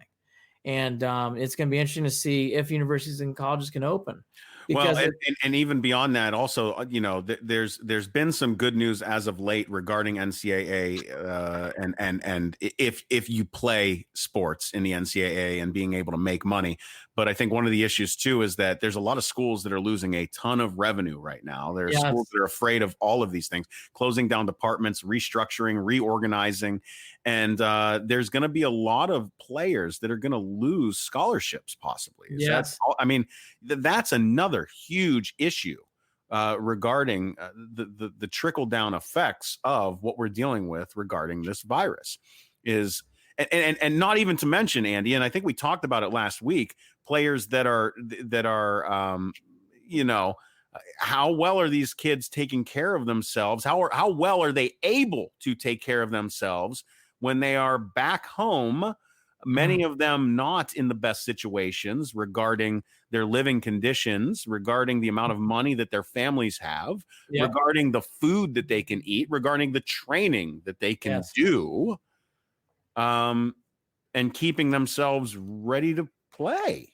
I mean, this is all stuff mentally and physically. If you've got these kids that might lose grandparents, we already know that this disease is hurting the African-American community in a more prevalent way. And a lot of these players that come from those communities might be losing family members, might be watching family members get sick. There's a lot going on regarding college sports, even beyond a split season, period. Yeah. I mean, and that's where I'll stop there, because I think, all these different things are great. It's exciting. We love sports. Right. There's some things that really need to be figured out. Yeah. And once that, and by the way, we keep hearing about this, and you keep hearing about all these testing and how there's going to be saliva tests. And that's obviously a big change forward. For people who haven't seen, there's Rex Chapman retweeted a video with someone getting the COVID-19 test. It's eye-opening. It's very, very, very eye-opening. So to watch that and just knowing that that's where we need to get to right now. Again, those are guys and girls in hazmat suits doing things that take time. It's not quick, proper swabs, proper techniques. Can we get something that's so easy where you can just get saliva onto some sort of test, put it through the test, and get it checked out? We can right now. We're hoping. And by the way, they might be doing tests and trials we don't know about. But right now, that's where we're at with all that stuff. Anyways, I thought Brian Windhurst, kudos to him, brought up a great point. And I think he made all these stories are great. And I love all these stories. But that, at the end of the day, is the crux. Once testing gets figured out, not just sports-wise, nationwide, worldwide, then you can start opening up these other doors and stuff. Yeah. And by the way, even those doors are fan-less. I don't see fans getting in the stands right away. No. The Indians. And I'm good with that. Andy, you're good with that? I'm good with that. This is a much bigger thing. I would love to be able to even just watch a game of some. That's all. I would be all over it if they can make it happen safely. They can make it happen soon. The other big thing. So we tapped the cap to the Indians. Let's tip the cap to the Cavs. Mm-hmm. They are also paying workers. They are one of the, again, another one of the organizations. The Cavs, they have been paying not just full-time. They've been paying vendors. They have been paying food and beverage. The Cavs and the Indians, tip of the cap. Yeah. They have really hit it out of the park. I want to make sure they get their kudos. There's an article about in USA Today. The Cavs and the Indians are being featured on a national level for how organizations should be running. Kudos to Cleveland again. Not a surprise, by the way. Not a surprise. I was warmed my heart to read both those stories. Don't you feel like the city of Cleveland has really gotten a lot of good press ever since the All-Star game? Yes. Really? Just on a good trend up city-wise? Yes. It's that. Let's end the show on this because I think the NCAA story we can go on to, and that might be a different podcast too. So I'll save the NCAA for a different day, and we're almost going 90 minutes. So here's the last thing. We knew it was going to be a long show. We're wrapping up. I told Jared, this is going to be a long fucking show. There's a lot of shit to talk about. So anyways, the last thing is, look, I've been watching it, and people know me. I can't stand Michael Jordan. I respect Michael Jordan, but I can't fucking stand the man. Okay. Yep, same. He broke my heart. I act like a same.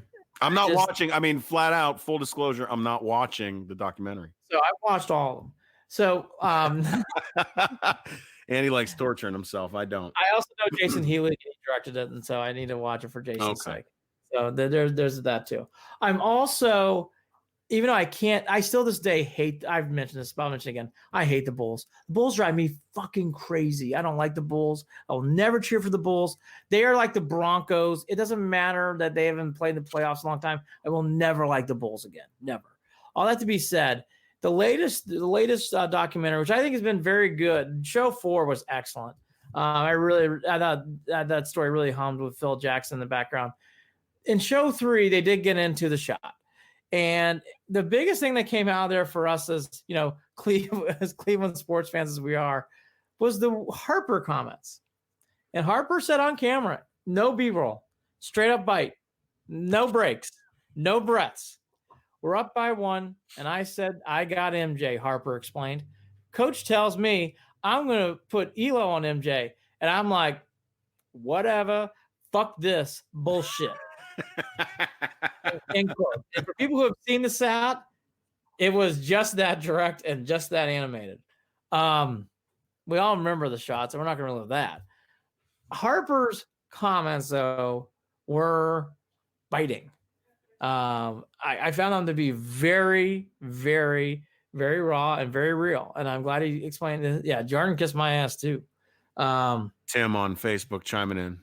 Yeah, I can't stand Jordan. Can't stand him. Still this day. I had a mental breakdown 10 years old. My mom was so upset with me. I cried. I know. I cried when Jordan did that shot. I was a mess, unconsolable, shaking, so mad, shaking. It was because of, and by the way, in true Jordan fashion, hits the shot, fist pumps, all this stuff going on. It just drove me to such anger and pain. I was never angry at Elo. I really wasn't. I was never angry at Elo or any of that stuff. because we all felt like Elo. We all felt like he'd just been shot in the back and just falling down the ground. But those comments from Harper, I found to be interesting because shortly after that, Harper was traded. And I got to be honest, when you hear those kind of comments, all of a sudden I go, Harper being traded to the Clippers now is starting to make a little more sense. Right. Because you could tell he really felt that way then, and he still feels that way now. Well, you know what? I mean, here's the deal. Cavs win that game. They still don't win that series, do they? No. Well, this ain't a LeBron down 3-1 turnaround, right? I mean, it's an elimination game, so the Cavs would have moved on just like the Bulls did, right? But if we're being fair, would they have beaten the Lakers? Probably not. Would they have beat? Go ahead. Anyways, I've had an entire show where my brain has not worked correctly, so just go on. Would they have beaten the Pistons in the Eastern Conference Finals? Probably been tough. The one thing that the shot did, though, and we'll get into more about it, it reminded me how much I loved the 80s, late 80s, early 90s Cavs. I had a Mark Price poster in my room. I loved Hot Rod Williams. I was a big Larry Nance, Elo guy. I loved all those teams. I was such a big Cavs fan. I loved how the way they played. You could tell they loved each other, and they were such a team. And the video that was online by the Cavs.com Cavaliers website was great. Watching those guys sit and talk about something that wasn't positive, but really brought up about why we love that team. And that's the one thing I do want to bring out of such a negative. Those Cavs teams were really great. Kevin Love tweeted about it. You heard some other remarks. Those Cavs teams were really, really, really Andy, growing up, I would listen to those games in my room. I remember my little stereo that I had gotten, my little cassette player, and I would listen to the Cavs growing up. And the next time that I actually listened to the Cavaliers on the radio, LeBron James era, that's it. I mean, there was something that magical about those teams and the LeBron era teams that that you could listen to that. I wasn't always a big, let's put it this way. I guess I'm leaving that off. I'm not big on listening to basketball games on the radio. Well, right? It's a visual sport. We all love listening to Indians games because it's different sport. Tom Hamilton. Sport. And I can live with listening to Browns games, even though, I love listening to Jim Donovan, but at the same time, different sport. Listening to basketball on the radio, I tried to do it before LeBron came back. I tried to, because I lived out west in Vegas, and I'd be in my car, and it was a lot easier to just listen to Cavs games, and I would try to tune in and listen to how Kyrie was developing. I tried to listen to those late 90s Cavs teams, early 2000s. I tried to do it, but I'm telling you what, there was something special about that era and listening on the radio, and with the LeBron era, the second LeBron era, and listening on the radio.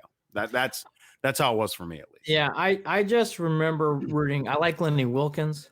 I really loved those teams. I really bonded to them. Rod Williams, Lenny Wilkins. They're in that cycle for me. 80s Browns, 90s Indians, modern day Indians, modern day Cavs. Larry Nance, Mark Price. They're in those teams. Those players were in me. And Elo's a nice man. Yeah. Such a good man. Yes. And I guess the bigger thing I just want to bring out all this is, and Brad Doherty too, as I know Doherty's in the video, but I just want to say again, it was jaw-dropping to hear Harper's comments. I never knew he felt that way. And it finally closed it was like that one moment as a Cavs fan, I'm like, oh, I'm just going to put two and two together. So now the Clippers trade is starting to make more sense, because if Harper's that bitter today in 2019, 2020, how bitter was he in 1989 when the play actually happened? He came off that way. It's such a shame.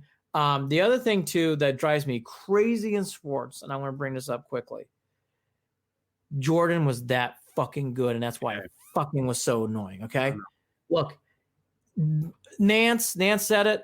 Everybody said it. They double teamed Jordan. Okay, he was that good. Harper could have guarded him. I still think he makes a shot. I really do think Jordan was on that level. Okay? It sucked. The only reason he was an asshole. He was an asshole. Sorry. His fist.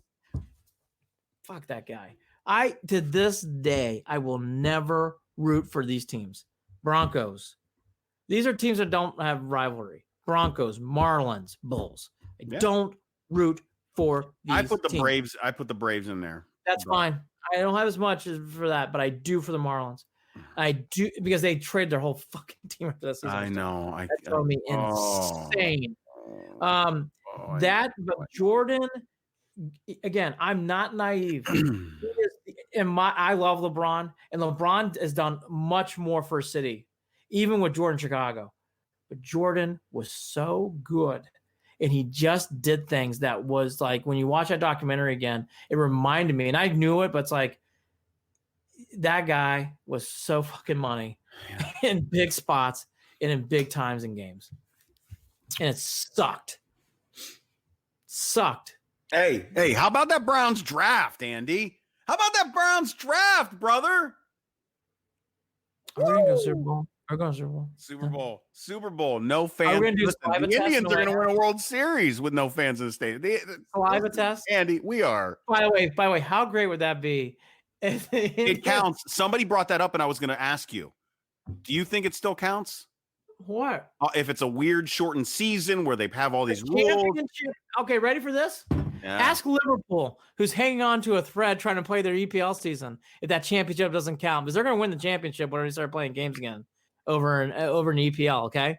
If the Indians win a championship, 100 games, playing the Cubs, Reds, White Sox, fuck yeah, it counts. Without their 10th man?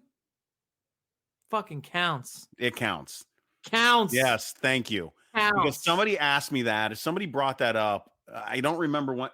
It wasn't Paul on the last show, was it? Paul, was that you? Anyway, it fucking counts. Counts. Shit counts. Yes. Yes, it counts. Baby. Yes. Just win, baby. And if I got to wait until 2022 for the parade, I don't give a shit. 2020, I'll wait. I'll be there. But I would advise, even though we don't like Jordan, I would advise to watch a documentary series. I know it's very good. I'm telling you. I even though I can't stand, I don't watch Tiger King, so I'm not watching. Not everybody. I will just say this though, it's been interesting, and show 4 was great, and the Rodman story, which everybody's talked about, the wild Dennis Rodman coming up to Phil and Michael, be like, I need a vacation. I'm gonna go to Vegas. I'm gonna go to Vegas. 2 days. I saw it. Yeah, he's the one guy that I have a strange. I always liked Dennis. Hell of a rebounder. When you watched him interview, and he talked about how he knew angles and how he knew how to flick his wrist to do things with the ball, that is again, you can just roll out the red carpet. You know, Rodman will be there day one, making big plays. Yeah, he was that good too. Rodman. I have a soft spot. I know he's eccentric. I know he's got his issues. But I strangely empathize with that very broken man because there have been times where he has been as down and out as you could ever get, and as on top of the world as you could ever get. He's a man of extremes, and that's Dennis Rodman. And of course, I don't know how you feel about this, but I've always seen a little Dennis Rodman in JR too. Oh gosh, yeah, that's for Here's the thing about that 2016 Cavs team. They were so likable, but to your point, and you watch, look, they are not the Bulls. I'm not saying that, but you know what's interesting? You really look at the Cavs and you look at teams like the Bulls, LeBron, Jordan. Okay, they equate each other out. Pippen, obviously he was so unique, but we had Kyrie, and Kyrie's really good. Mm-hmm. You had Kevin Love. They have guys like Horace Grant. It's not crazy to say like those two teams were that far off.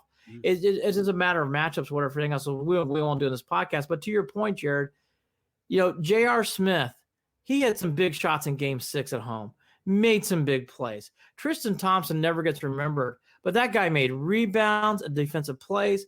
And for everything that was done for the block and the shot, Kevin Love's defense on Steph Curry was great down the stretch. Tell me that didn't. Again, that took so many demons away for that because thank you. Because that was the shot too. That was the shot part too. LBJ, baby. I will always love LeBron. Smack it down. I will always love LeBron. pumped about the Browns. I'll keep watching The Last Dance for us on this show. I will. I love Jason Hare. Maybe I'll give in. Maybe I'll run out of things to watch. I love Jason Hare, so I got to text Jason later. 'Cause I love Show 4, so I'll keep watching that. Baseball and everything else, we did our testing thing. The NCAA we'll get into next.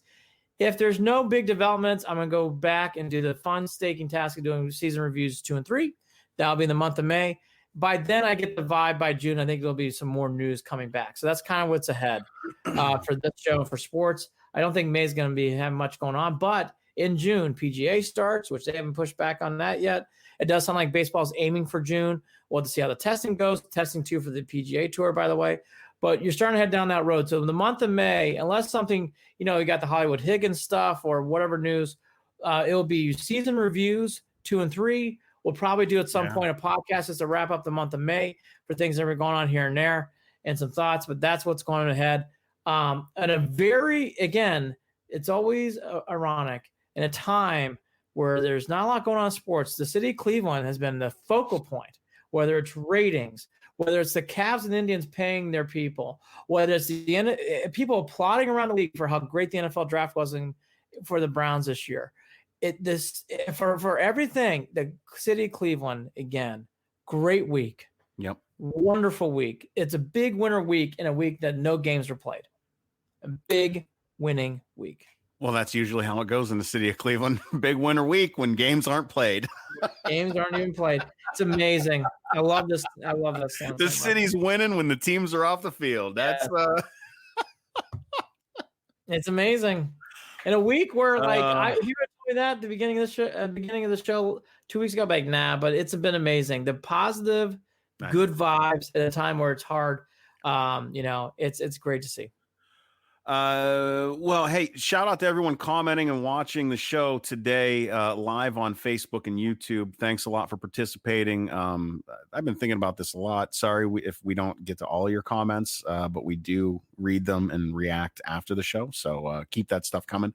Follow us on Facebook, facebook.com/Cleveland and Beyond, and on Twitter at CLE and Beyond, at CLE and Beyond. You can also shoot us an email, Andy and Jared at gmail.com, Andy and Jared at gmail.com. Don't forget, we are a part of Waiting for Next Year. Check them out. Original Cleveland sports reporting at waitingfornextyear.com. Taki is a linebacker. He is not a safety. I am not dumb. I have had, and game 5 is an elimination game, not a 7-game series. My brain has been all over the place today, and I don't know why or what happened, but it is what it is. Don't forget, hey, check this out. Want to order some booze? You're on the West Coast. You want some easy booze brought to you because you don't want to drive out and go to your local liquor store because you don't even think wearing a mask is safe enough for you? Cool. Check out bevmax.com and tell them Andy and Jared sent you. Tell them Phil sent you, and get yourself maybe some wine or maybe what was that whiskey or I'm sorry Cleveland Underground. Cleveland. That's what it was called. I believe so. Yeah, and also see again, my brain stopped working again for some reason. I caught myself. No, not that one. I caught myself saying Phil, and I said I meant Paul. Like this is a day where I just throw in the towel. I go to bed. By the way, in fairness, that's a 4-letter name, and there's a P and an L. No. I doesn't matter. That's terrible. I get off the phone, or I get off the show. We've had a good reaction to Paul Flynn. He's coming back. Yes. So last thoughts again. Big positive for the Browns heading into the virtual world. I love how they're thinking that way too. You can tell from these interviews and stuff. It was great to see all these different things too happen with the draft where it worked out. Peoples-Jones was a great way to end the draft. We talked about the Michigan things. I won't do that again. Great to see Hollywood Higgins back. Yep. Great to see Myles Garrett get his 5th year. We knew he would. And Njoku got his 5th year. That's fine. Vernon, all these guys we talked about this year. Baker Mayfield reaching out to people. All cool stuff. Wills is ready to roll. He knows what he has to do. He's got a lot of pressure, but he seems to be ready to handle it and ready to rock and roll. By the way, there is no backup plan right now. Wills is the guy. Wills is your left tackle. So that's going to have to work out one way or the other. From everything we can see, so far so good. And then, the MLB, NBA, testing. Brian Windhurst, Wendy hit it out of the park today with KNR. That is the right attitude for that stuff. All that to be said, it's fun to read the Nightingale articles. It's fun to read some of these other things going on. And finally, holy shit, Ron Harper's still pissed he didn't guard Jordan. I mean, pissed. I'm pissed. It's 7 weeks. I've been stuck in my house. I'm going out back. I'm going to go plug in my electric rototiller that came from Amazon a couple days ago. Keep doing that yard work, folks. Keep doing them home projects. Paint those rooms, put in them floors, do all that stuff safely and with your social distancing and your masks and all that good stuff. Because I know, Lord knows, everyone's either ordering their stuff online or taking their own trips over to Lowe's and doing a lot of things at home right now. I know I am, because I hope to sell this house when all is said and done and move my ass back home so that Andy and I can go and check out the draft. That's the goal, and that's what we're focused on at the moment. Yes. He's Andy Billman. I'm Jared Watson. Andy and Jared, Cleveland and beyond.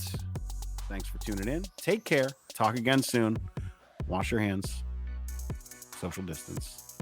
Love you all. Don't force things to hold.